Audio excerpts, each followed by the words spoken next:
We have 5 classes of tequila. Okay. Here we have the 4 most common. We have Blanco or Plata, also called silver in English.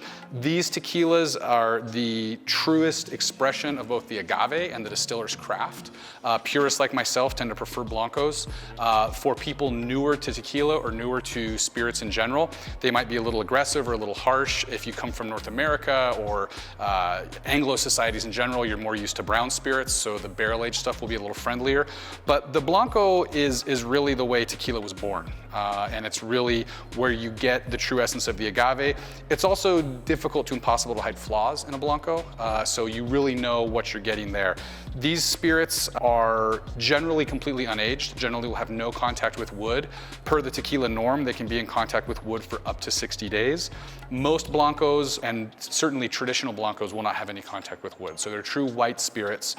In the world of white spirits, agave spirits are the most aromatically and chemically complex white spirits in the world. So you can stand this up next to any unaged whiskey, any unaged rum, any vodka, gin, and you're gonna find a much wider array of aromas and flavors in a white tequila. Wow. If we take those tequilas and put them in oak for over 2 months, we have what we can call a reposado, a rested tequila. These tequilas are very, very popular in Mexico. They're pretty popular in the United States. In my opinion, this is just opinion, but this is the hardest class of tequila to really, really do well because it's all about balance, it's all about moderation. You generally want some of that freshness and spiciness and herbality of the Blanco to come through, but you want a little bit of that softer touch and sweetness from the oak to balance that out. It should be neither too far in one direction or the other. So reposados, I think, are a very difficult class of tequila to master, but can be very, very nice. If a tequila is in a oak barrel of no larger than 600 liters for a minimum of a year, we can call it an Añejo, which is a 1-year-old tequila. Now we're getting deeper into the world of oak. It can be American oak. Typically, for both reposados and Añejos, they're going to be used American whiskey barrels, but it can be new American, new French, used French, Hungarian, Canadian, any kind of oak you got.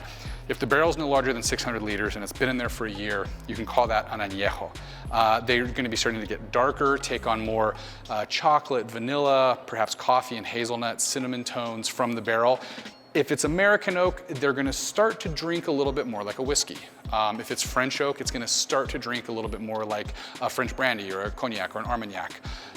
In the same maximum size barrel, a minimum of 3 years, we have extra añejos, and you can see, even just on the color alone, we're now very much into the world of the barrel, into the world of oak. These are going to stand up in the best cases against, your finest whiskeys or your finest cognacs or armagnacs. What you have in your hand there, that's Reposado. That's in new French oak barrels for a minimum of 3 years, and will have a lot in common with a cognac. When they're well aged, it will still definitely speak to you as a tequila, but with a heavy, heavy touch of the barrel. Yeah.